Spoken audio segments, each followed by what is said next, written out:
Everyone welcome to Naira study hub. आप सब कैसे हैं? आई होप कि आप सभी अच्छे होंगे और अपनी स्टडी को कंटिन्यू कर रहे होंगे। फ्रेंड्स, आज का जो वीडियो लेक्चर हो जाता है वो आपका लेक्चर फर्स्ट हो जाता है और चैप्टर 5 स्टार्ट हुआ है, ठीक है ना।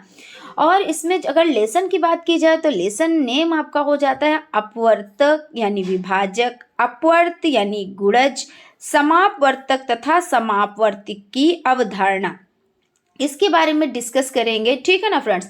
और अगर देखिए अभी तक आप लोगों ने पिछली वीडियोस नहीं देखे हैं तो उनको भी ज़रूर देखिए, आप लोगों के लिए बहुत ज़्यादा ज़रूरी हो जाते हैं, क्योंकि जब भी चीज़ें सीखी जाती हैं तो स्टार्टिंग से सीखी जाती हैं। तो स्टार्टिंग से सीखने के लिए आपको क्या करना होगा, आपको प्लेलिस्ट में जाना होगा, वहाँ पर आप लोग फर्स्ट चैप्टर के फर्स्ट वीडियो से देख सकते हैं।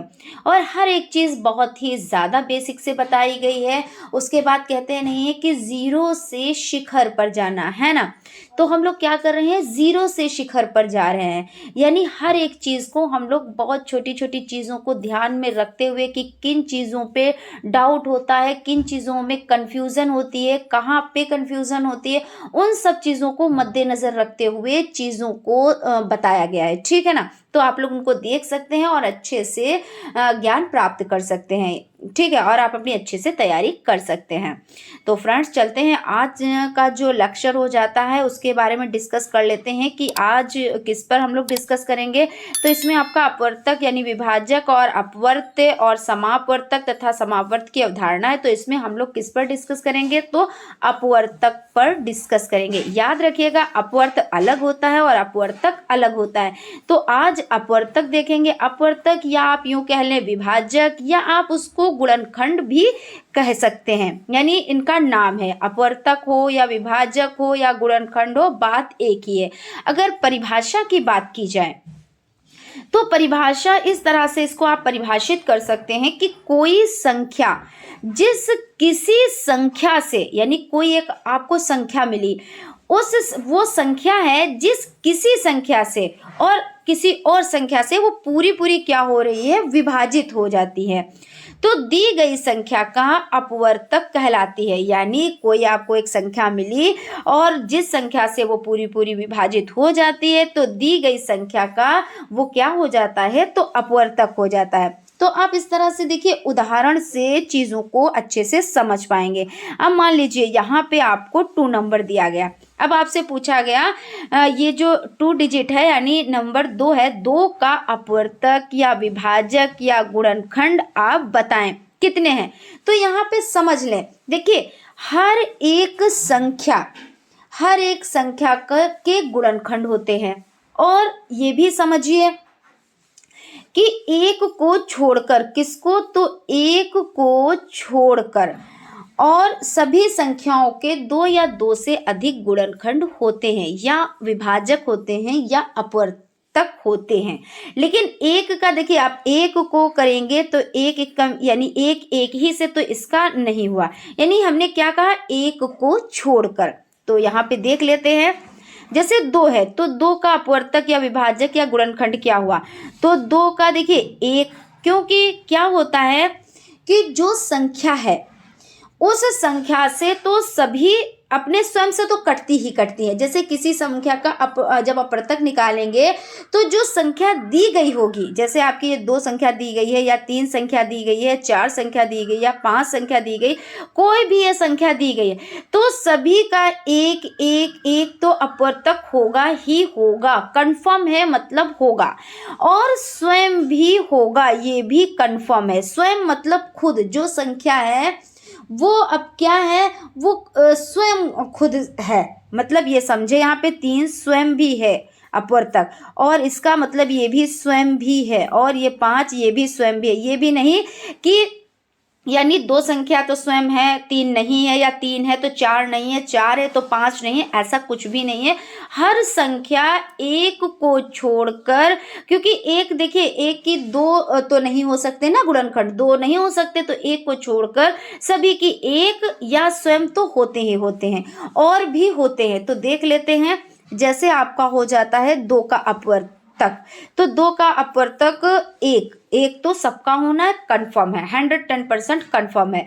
और स्वयं तो स्वयं भी है, ये भी कंफर्म है, कोई भी संख्या हो। उसके बाद जैसे हमने आपसे कहा कि 4 का अपवर्तक बताएं या 4 का विभाजक बताएं, नाम चेंज हो जाएगा लेकिन आंसर आपका चेंज नहीं होगा। आपको याद रखना होगा ये, आप तो प्रैक्टिस जब जितनी ज़्यादा करेंगे तो चीज़ें आपकी रट जाएंगी और आपको अच्छे से याद हो जाएंगी चीज़ें कि हाँ क्या चीज़ें क्या हैं। तो अपवर्तक हो या विभाजक हो या गुणनखंड हो, इससे कोई भी दिक्कत कोई परेशानी नहीं होनी चाहिए, आंसर आपका एक ही है। यानी यहाँ पे कहा जा रहा है कि 4 का अपवर्तक, तो जैसा कि अभी डिस्कस किया कि एक तो सभी का होगा, तो एक सभी का हो गया। उसके बाद क्या 4 देखिए 2 दूना 4, 2 दूना 4 यानी 2 भी हो गया। और स्वयं, और तो देखिए 3 से तो हो नहीं सकता, 4 यानी स्वयं, तो एक कंफर्म है और ये स्वयं कंफर्म है। ये 4 को आप स्वयं पहले माने, ठीक है ना, तो वो आपको चीजें याद हो जाएंगी। फिर उसके बाद हमने आपसे कहा कि 6 का अपवर्तक निकाले या 6 का विभाजक, यहाँ पे लिख देते हैं तो क्या होगा, चीजें समझ आएंगी। 6 का विभाजक बताएं, तो जब 6 का विभाजक बताएंगे देखिए वहीं पे फिर 1 तो आपका होगा ही होगा। अब देखिए 6 किससे कटेगा, तो 2 2 तिया 6, तो यानी 2 से कट गया। 3 दूना 6 यानी 3 से कट गया। अब 4 से तो 6 कटेगा नहीं, 5 से भी नहीं कटेगा, यानी स्वयं से कटेगा। 6 क्या है, स्वयं, इसको स्वयं कहें। जो संख्या हो वही संख्या से कटे तो वो स्वयं है। फिर उसके बाद हमने कहा आपसे 8 का गुणनखंड, 8 का, क्योंकि नेम हम इसलिए चेंज कर रहे हैं कि जिसमें अगर आपका गुणनखंड करना हो या विभाजक पूछे या अपवर्तक पूछे, बात एक ही है। तो गुणनखंड यानी 8 का, तो एक तो सबका होना है, तो एक तो होगा ही होगा। फिर 8 किससे कटेगा, एक के बाद 2 संख्या आती ना, तो 2 चक्कू 8, तो 2 से कट रहा है। 3 दूना 6, 3 तिया 9, ज्यादा हो जाएगा, नहीं कटेगा। 4 दूना 8 कट जाएगा। और एक चीज ध्यान रखिए, देखिए जब बीच की संख्या आती है उसके बाद आप ये जान लो कि और कोई संख्या नहीं आएगी सिर्फ स्वयं के अलावा। स्वयं यानी वो खुद संख्या आएगी, लेकिन आधा जब 50 का मामला हो जाता है, यानी मान लीजिए 50-50 का मामला हो गया, अब इधर जिन संख्याओं से कट रहा था उसके बाद ज्यादा वाली संख्या से ये कैसे कटेगा, नहीं कटेगा। 50 पे मामला आया, उसके बाद स्वयं की संख्या से कटेगा। आप देखिए यहाँ पे देख सकते हैं, तो जब 50 का मामला है, देखिए यहाँ पे भी 50 का मामला आया है ना, यहाँ पे भी 50 का मामला आया और फिर यहाँ पे भी 50 का मामला आया। तो हर जगह जब 50 का मामला आया तो उसके बाद क्या हुआ, स्वयं वो खुद से वो संख्या क्या होगी, खुद की वो विभाजक होगी। तो यानी यहाँ पे 8 आ गया। फिर हमने आपसे कहा 12 का अपवर्तक, अब नाम हम चेंज किए देते हैं, है ना, अपवर्तक। और अपवर्तक और अपवर्त में आप लोग कंफ्यूज बिल्कुल भी ना होइएगा, क्योंकि ये हम लोग अपवर्तक पढ़ रहे हैं और नेक्स्ट क्लास में, यानी अभी एक क्लास आपका और होगा अपवर्तक का, उसके बाद कंटिन्यू अपवर्त करेंगे। तो ये अपवर्त और अपवर्तक अलग अलग चीजें हैं, इसमें कंफ्यूज बिल्कुल भी ना होइएगा, ठीक है ना। तो यहाँ पे आपका हो जाता है अपवर्तक। तो 12 के अपवर्तक क्या है, तो 1 से तो कटेगा ही कटेगा, 2 छंग 12, 2 के बाद 3, 3 चक्कू 12 यानी 3 से भी कट रहा है। 4 तिया 12 यानी कट रहा है। 5 से नहीं कटेगा, पूरा पूरा नहीं कटेगा, 5 दूना 10 या 5 या 15 या कम रह जाए या ज्यादा रह जाए, मगर शर्त क्या है कि पूरा पूरा कटना चाहिए, ठीक है। तो 4 से कटेगा, 4 के बाद 6 यानी 6 दूना 12, पूरा पूरा कट गया, और 12 कम 12 यानी खुद से कट गया, यानी स्वयं से कट गया। अब यहाँ पे देखिए 15 ले लिया, अब 15 का अपवर्तक पूछ रहे हैं, तो 15 का देखिए खुद पहले तो 1 हो जाएगा। एक तो सभी का, वो विषम संख्या हो, सम संख्या हो, कोई भी संख्या हो, एक सभी का होगा, तो यहाँ पे 1 हो गया। उसके बाद 2 से तो कटेगा नहीं, 2 चक्कू 12, 2 चक्कू 8 होता है, सॉरी यहाँ पे थोड़ा सा मिस्टेक हो गया। 2 छंग 12, 2 सत्ती 14, 2 अट्ठी 16, है ना। तो 2 सत्ती 14 और 2 अट्ठी 16 यानी 15 नहीं, तो 2 से नहीं कटेगा। फिर 3, तो 3 पच्चे 15, तो 3 पच्चे 15, और फिर 4 से नहीं कटेगा, क्योंकि 4 तिया 12, 4 चक्कू 16, या तो कम रह गया या ज्यादा चला गया, लेकिन 15 पे नहीं आया, यानी नहीं कटेगा। फिर 5, 5 तिया 15, देखिए पूरा पूरा कट गया। अब 5 तिया 15 हुआ, उसके बाद देखिए 6 दूनी 12, 6 तिया 18, फिर 7 दूनी 14, 1 बच गया, और 8 दूनी 16, 1 बढ़ गया, 9 दूनी 18, 3 बढ़ गए। यानी इस तरह से कहने का मतलब है अब नहीं बढ़ेंगे, अब क्या होगा, स्वयं संख्या आएगी, वही संख्या आ गई।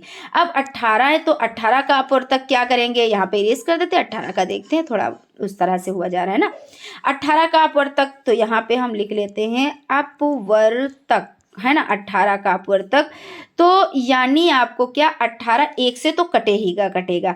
अब 2 नमा 18 तो 2 से कट गया, 3 छक 18 तो, और फिर 4 चक्कू 16, 4 पंजे 20 ज्यादा हो गया, 5 या 15, 5 चक्कू 20 नहीं कटा, 6 के 6, 6 दूनी 12, 6 तिया 18 यानी 6 से कट गया। अब 7 दूनी 14, 7 21, 8 एकम 8, 8 दूनी 16, अतिरिक्त 24 नहीं कटा। टेबल अगर आपको अच्छे से आते हैं तब कोई दिक्कत नहीं है, ठीक है ना। फिर उसके बाद 9 एकम 9, 9 दूनी 18 यानी कट गया। अब आधे आधे पे मामला आ गया, यानी 50-50 का मामला आ गया। अब क्या आप सोच रहे हो कि 10 से कट जाएगा, नहीं, 10 दूना 20, 11 दूना 22, 12 दूना 24, 13 दूना 26। लीजिए अब कहाँ कटा, तो इसका मतलब ये हुआ कि 18 स्वयं, ये स्वयं हो गया। उसके बाद 24, फिर वही कंडीशन, 1 से तो कटेगा। फिर 2 एकम 2 और 2 सती 14 यानी 2 से कट गया। फिर 3 अट्ठे 24, 3 से कट गया। 4 चक्कू 16, 4 पंजे 20, 4 छंग 24 ये कट गया। 6 की 6, 6 दूनी 12, 6 तिया 18, 6 चौक 24। फिर 7 एकम 7, 7 दूनी 14, 7 तिरिक 21 नहीं कटा। 8 एकम 8, 8 दूनी 16, 8 तिरिक 24 कट गया। फिर 9 एकम 9, 9 दूनी 18, 9 तिरिक 27। फिर 10 एकम 10, 10 दूना 20, 10 तिया 30 नहीं कटा। फिर 12 एकम 11, 11 दूना 22 नहीं कटा। फिर 11 एकम 11, 11 दूना 22 नहीं कटा। फिर आपका हो गया 12 एकम 12, 12 दूना 24, है ना, 12 दूना 24 ये कट गया। फिर 24 एकम 24 यानी स्वयं से ये कट गया। तो इस तरह से यहाँ पे आपका देखिए, आप अच्छे से समझ में आया होगा कि क्या कह रहा है कि सबसे पहले आप ये समझ लें कि जो कोई संख्या है और जिस किसी संख्या से पूरी विभाजित हो जाती है, यानी कोई भी थोड़ा सा भी कुछ भी शेषफल नहीं बचता है, वो क्या होता है, वो दी गई संख्या का अपवर्तक कहलाता है ना। वो संख्या क्या कहलाती है, अपवर्तक कहलाती है। तो ये नहीं जरूरी है कि हमने आपको ये दे दिए नंबर्स कि ये 2 डिजिट है, ये 4 डिजिट है, ये 6 डिजिट है, या 8 डिजिट, ये 12, ये 15, ये 18, ये 24, ऐसा नहीं है। कोई भी नंबर आपको दे दिए जाएंगे, लेकिन जब आपको पता है कि अपवर्तक आपको निकालना कैसे है, इनकी क्या कंडीशन है, किन कंडीशंस में ये वर्क इन पे किया जाता है, तो जब आपको ये सब चीज़ें पता होगी तो आप अच्छे से वर्क कर ले जाएंगे, ठीक है। चलिए नेक्स्ट बढ़ते हैं। आई होप आप लोगों को चीज़ें समझ में आ गई होंगी। कहीं पर डाउट कन्फ्यूज़न हो तो आप लोग कमेंट कर सकते हैं। उसके बाद आपका हो जाता है अपवर्तक या विभाजक या गुणनखंड की विशेषताएं। अब इनकी विशेषताओं के बारे में हम समझ लेते हैं, ठीक है ना। तो फर्स्ट नंबर पे हो जाता है कि एक प्रत्येक संख्या का अपवर्तक होता है। बिल्कुल सही है, क्योंकि आप यहाँ पे देखते हुए चलेंगे कि एक प्रत्येक संख्या का क्या है, अपवर्तक है। तो देखिए, एक संख्या हर संख्या में आई हुई है, ऐसा नहीं है कि किसी में ये नहीं आई है। यानी फर्स्ट पॉइंट आपका बिल्कुल सही है कि एक प्रत्येक संख्या का अपवर्तक है, बिल्कुल सही है। उसके बाद आपका हो जाता है संख्या स्वयं की अपवर्तक होती है, बिल्कुल सही है। ये आपका सेकंड पॉइंट बिल्कुल 110% सही है। क्यों? क्योंकि देखिए, स्वयं संख्या, ये देखिए 2 है तो यहाँ पे 2, ये 4 है तो यहाँ पे 4, 6 है तो यहाँ पे 6, 8 है तो यहाँ पे 8, 12 है तो यहाँ पे 12, 15 है तो यहाँ पे 15, 18 है तो यहाँ पे 18 और 24 है तो यहाँ पे 24। यानी सेकंड जो आपका पॉइंट है कि संख्या स्वयं की अपवर्तक होती हैं, तो बिल्कुल होती हैं। उसके बाद है प्रत्येक संख्या के निश्चित अपवर्तक होते हैं। तो जी हाँ, बिल्कुल, क्योंकि निश्चित अपवर्तक का मतलब ये होता है कि ऐसा नहीं कि हमने अभी यहाँ पे निकाले तो ये 2 के 2 निकले और आपने निकाला तो किसी विधि से 3 निकल आए, बिल्कुल नहीं। यहाँ पे हमने 4 के अपवर्तक निकाले, कितने, 1 2 3, यानी 3 निकाले। अब आप निकालेंगे तो क्या यहाँ पे 4 निकल आएंगे? नहीं, बिल्कुल नहीं, ऐसा नहीं हो सकता। इसी तरह 6 है यहाँ पे तो 1 2 3 4, 4 निकले, ठीक है ना। तो क्या आप ये सोच रहे हो कि ऐसा हो सकता है कि कोई और निकालेगा या किसी और विधि से ये निकाले जाएंगे तो इसके 4 ना होके कम या ज्यादा हो जाएंगे अपवर्तक? तो बिल्कुल भी नहीं, ये चीज बिल्कुल भी ना सोचिएगा। ये कंफर्म होता है कि इतने ही इसके अपवर्तक होंगे, इससे ज़्यादा ना इससे कम। और क्वेश्चन ऐसे भी बन सकते हैं, जैसे आपको एक नंबर दे दिया कि 8 के कितने अपवर्तक होते हैं। अब वहाँ पे ऑप्शन आपको दिया गया है 4 होते हैं या 5 होते हैं या 3 होते हैं या 2 होते हैं, कुछ भी। लेकिन आपको पता है कि 8 के अपवर्तक 4 होते हैं, तो 4 ही आप 4 पे टिक करेंगे, ठीक है ना। या ऐसे भी हो सकता है कि क्वेश्चन आ जाए वहाँ पे, जैसे 1 2 और ये 3 ये 4, यानी 1 2 4 और 8 ये नंबर्स दिए हुए हैं, और जो ऑप्शन आपके 4 हो उसमें नंबर बदल बदल के दिए हों, तो आपको क्या करना है, आपको पता है कि ये 1 2 4 और 8 है, तो आप इसी पे तो टिक करेंगे। या मान लीजिए आपसे पूछ लिया जाए कि 15 के कितने अपवर्तक हैं, तो 1 2 3 4, 4 है तो 4 ही रहेंगे, 5 नहीं हो जाएंगे, 3 नहीं होंगे, ऐसा कुछ भी नहीं है, ठीक है, बिल्कुल नहीं, ये मान के चलें आप लोग। तो यानी जो आपका थर्ड हो जाता है, प्रत्येक संख्या के निश्चित अपवर्तक होते हैं, तो ये सही है। फिर उसके बाद आपका हो जाता है संख्या 1 को छोड़कर प्रत्येक संख्या के 2 या 2 से अधिक अपवर्तक होते हैं। यानी बिल्कुल ये भी चीज़ सही है, ये भी बात बिल्कुल सही है कि जो एक संख्या है इसको आप छोड़ दो, यानी छोड़कर, ठीक है ना, इसको छोड़कर, और क्या है कि प्रत्येक संख्या के 2 या 2 से अधिक अपवर्तक होते हैं। तो देखिए 1 2 तो 2 अपवर्तक हो गए, 1 2 3 यानी 2 से अधिक, 1 2 3 4 यानी 2 से अधिक, 1 2 3 4 यानी 2 से अधिक, 1 2 3 4 5 6 यानी 2 से अधिक। यही तो कहा गया है ना कि संख्या 1 को छोड़कर प्रत्येक संख्या के 2 या 2 से अधिक अपवर्तक होते हैं। तो इस तरह से यहाँ पे आप लोग चीज़ों को समझ गए होंगे। आई होप आप लोगों को चीज़ें बहुत अच्छे से समझ में आई होंगी। उसके बाद आपका फिफ्थ पॉइंट हो जाता है, किसी संख्या का प्रत्येक अपवर्तक उस संख्या का पूर्ण विभाजक होता है। यानी पूर्ण विभाजक का मतलब क्या होता है, यहाँ पे समझ लेते हैं। जो पूर्ण विभाजक होता है, तो जैसे आप किसी संख्या को कट करेंगे, यानी आपने इस संख्या को काटा, तो 2 सत्ती 14 यानी कट गया। लेकिन आपने क्या 15 को काटा 2 से, तो पूरा पूरा कट गया, तो 2 सत्ती 14 और 1 यहाँ पे बच जाता है शेषफल में।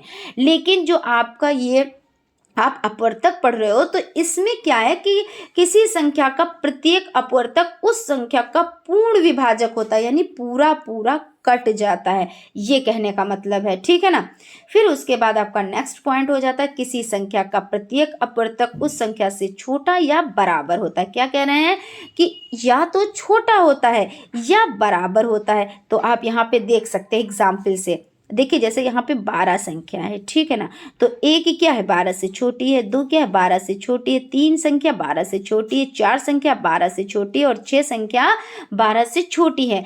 और क्योंकि या तो छोटी होगी और या तो बराबर होगी। आप यहाँ पे देख लें, आपका जो पॉइंट है, किसी संख्या का प्रत्येक अपवर्तक उस संख्या से छोटा या बराबर होता है। तो छोटा तो हमने देख लिया और बराबर भी हम देखे ले रहे हैं। 24 है यहाँ पे, क्या कोई भी संख्या आप ले लें, जो भी संख्या आपका मन करे उठा लें आप। तो यहाँ पे 1 देखिए छोटा है 24 से, 2 भी छोटा, 3 भी छोटा, 4 भी छोटा, 6 भी छोटा, 8 भी छोटा, 12 भी छोटा और 24 बराबर बराबर है। तो ये भी शर्त पूरा हो, यानी ये भी शर्त को पूरा कर रहा है। तो ये भी आपका बिल्कुल सही है। तो इस तरह से ये आप अच्छे से इनका रिवीजन करें, प्रैक्टिस करें, इनको अच्छे से याद करें। क्योंकि इस तरह के जो विशेषताएं हैं वो भी पूछी जा सकती हैं। ठीक है, अब चलते हैं कुछ क्वेश्चंस को कंप्लीट कर लेते हैं, यानी कुछ क्वेश्चंस कर लेते हैं और उसके बाद क्लास को ख़त्म करते हैं यहीं पे। फिर नेक्स्ट क्लास में हम लोग और भी चीज़ों को लेकर आएंगे, इससे रिलेटेड कुछ क्वेश्चंस भी लेकर आएंगे, प्लस आपका और भी जो चीज़ें हैं उन पर डिस्कस करेंगे डिटेल में, ठीक है ना। तो यहाँ पे आपका हो जाता है कि 36 के अपवर्तक लिखिए। तो 36 के अपवर्तक क्या कौन कौन से हो जाते हैं, तो देखिए 36 है तो वही नियम आप करें, एक तो सबका होता है ना, तो 1 है। फिर क्या 2 से कट जाएगा, देखिए 2 एक कम 2 और 1 बचा 2 अट्ठी 16 यानी 2 से आपका कट गया। फिर 3 एक कम 3, 3 दूना 6 यानी ये भी कट गया। और 4 छंग 24, 4 सत्ते 28, 4 अट्ठे 32, 4 नवाई 36 यानी कट गया। 6 छाक 36 यानी ये भी कट गया। फिर 7 एकम 7, 7 दूनी 14, 7 21, 7 28, 7 पे 35 नहीं कटा। 8 एकम 8, 8 दूनी 16, अतिरिक्त 24, 7 चक्कू 32 नहीं कटा। और 9 एकम 9, 9 दूनी 18, 9 अतिरिक्त 27, 9 चौक 36 कट गया। फिर 10 नहीं कटेगा क्योंकि या तो 30 रह जाएगा, 40 पे चला जाएगा। फिर 11 दूना 22, 11 33 ये भी नहीं कटेगा। फिर 12 12, 12 दूनी 24, 12 तेरह 36 ये देखिए कट गया। फिर जब 12 से कटा तो क्या 13 से कटेगा, 13 कम 13, 13 दूना 26, 13 39 नहीं कटेगा। जब 13 से नहीं कटेगा तो 14 से भी नहीं कटेगा, 15 से भी नहीं कटेगा क्योंकि या तो 30 रह जाएगा या 45 पे पहुंच जाएगा। फिर उसके बाद 15, फिर 16 दूना 32 नहीं कटा, 17 दूना 34 ये भी नहीं कटेगा। फिर 18 दूना 36 ये कट गया। अब देखिए आधे आधे का मामला हो गया। जब आधे आधे का मामला हो गया यानी 50 पे बात आके अटक गई, तो अब क्या करेंगे, अब इधर और कुछ नहीं रहेगा स्वयं के अलावा, तो ये जो स्वयं संख्या हो जाती है यानी 36 ये हो जाएगा। उसके बाद चलते हैं नेक्स्ट क्वेश्चन की तरफ। चलिए इसको पहले थोड़ा सा और देख लेते हैं। यानी 36 के अपवर्तक कितने हो जाते हैं, 1 2 3 4 6 9 12 18 36 यानी 1 2 3 4 5 6 7 8 9। अब 9 है, ये कंफर्म है, मतलब ऐसा नहीं है अब इसमें बढ़ और घट नहीं सकते। और जब बढ़ और घट नहीं सकते, जब कंफर्म है, तो क्वेश्चन आपका आ जाता है कि 36 के अपवर्तक कितने होते हैं या लिखिए। तो आप अगर कहते हैं कितने होते हैं तो 9 होते हैं, लिखने को कहेंगे तो आपको इस तरह से लिखना रहेगा। ठीक है, चलते हैं नेक्स्ट क्वेश्चन की तरफ। नेक्स्ट क्वेश्चन ये आज की सीरीज का लास्ट क्वेश्चन है। 45 के अपवर्तक लिखिए। तो 45 के अपवर्तक वही प्रक्रिया करनी है कि भाई 45 के तो फर्स्ट जो अपवर्तक हो जाता है वो 1 तो हो ही जाता है। अब क्या ये 2 से कटेगा, भाई 4 तो कट जाएगा, 5 नहीं कटेगा, 1 बच जाएगा संख्या यानी नहीं कटेगा। फिर 3 एक कम 3, 3 पचे 15 यानी कट गया। फिर 2 से नहीं कटा तो 4 से भी नहीं कटेगा। फिर 5 से ये कट जाएगा, 5 9 45 सही है। फिर 6 से नहीं कटेगा, 7 से भी नहीं कटेगा, 8 से भी नहीं कटेगा, 9 पच्चे 45 9 से कट जाएगा। फिर 10 से भी नहीं कटेगा क्योंकि पूरा पूरा कटेगा ना, 10 40 जाएगा या 50 पे जाएगा। फिर 11 दूना 22, 11 33, 11 चौक 44 1 फिर बच जाएगा। फिर 12 एकम 12, 12 दूनी 24, 12 36, 12 चौक 48 पे चला जाएगा। 13 दूना 26, 13 39 नहीं कटेगा, यानी 14 दूना 28 ये भी नहीं कटेगा, तो 15 से कटेगा, 15 तिया 45। ठीक है, अब फिर उसके बाद अब यहाँ पे क्या मामला आ गया, 15 से जब कटा है, 1 से कटा, फिर 15 यहाँ पे 3 और 5 और 9 और 15, तो उसके बाद क्या 16 से कटेगा, नहीं कटेगा, 17 से भी नहीं, तो इस तरह से अब नहीं कटेगा। अब ये किससे कटेगा, तो ये स्वयं से कटेगा। तो इस तरह से आपका हो जाएगा। अब आप ये सोच रहे होंगे कि मैम आप तो ये फटाफट से काटते चले गए, क्या हम भी इतनी ईजिली वे में इसको काट सकते हैं इसको? तो जी हाँ, बिल्कुल आप इसी तरह से इसको कट कर सकते हैं और अच्छे से समझ सकते हैं। बस क्या होता है, मैथ में सबसे ज़्यादा अगर कोई चीज़ है तो प्रैक्टिस। और वैसे तो मैं यही कहूँगी हर एक सब्जेक्ट जो है रिवीजन मांगती है, प्रैक्टिस मांगती है। आप जितनी ज़्यादा प्रैक्टिस करेंगे आपको नॉलेज भी उतनी ज़्यादा, कुछ ना कुछ आप नया ज़रूर सीखेंगे। जितनी बार आप प्रैक्टिस करेंगे आपको लगेगा कि आप उतना ज़्यादा, क्योंकि देखिए आज आपने पढ़ा, आपको कुछ चीज़ें समझ में आई, कल आप पढ़ेंगे तो आपको कुछ और ज़्यादा चीज़ें समझ में आएंगी, फिर आप प्रैक्टिस करेंगे कुछ और आपके माइंड में चीज़ें आएंगी, और जितना ज़्यादा आप समझेंगे आपको उतनी ही नॉलेज होगी। तो यानी कहने का मतलब ये है, सभी चीज़ें प्रैक्टिस पर डिपेंड करती हैं, और ख़ासकर मैथ में तो प्रैक्टिस ही मस्ट हो जाती है। ठीक है, तो मैं यही आप लोगों से कहूँगी कि आप लोग नोट्स बनाते चलें, इनको मेंटेन करें। क्यों? क्योंकि देखिए आप प्रैक्टिस करेंगे उसके लिए भी आपको नोट्स की नीड रहेगी। दूसरे, आप एग्ज़ाम के टाइम आपके पास ये सारा मटेरियल होगा, तो आपकी जो सबसे ज़्यादा कोई हेल्प कर सकता है तो आपके नोट्स हेल्प कर सकते हैं।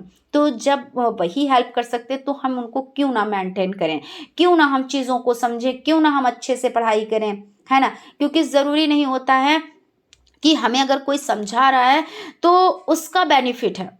हम अगर ये समझ लें कि ये चीज़ें, सारी चीज़ें अच्छी कही जा रही हैं, कुछ भी इसमें गलत नहीं कहा जा रहा है, यानी ये हमारे लिए अच्छी बातें हैं, तो हम उसको ऑब्जर्व करें। ठीक है ना? तो हम उसको चीज़ों को समझें और हम करें। और देखिए हम तो पढ़ा के हमारा क्लास कंप्लीट हो गया और हमने आपसे बाय बाय बोल दिया, ठीक है ना?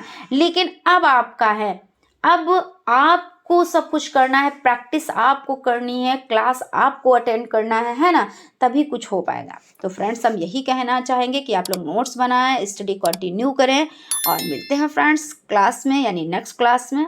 Thank you.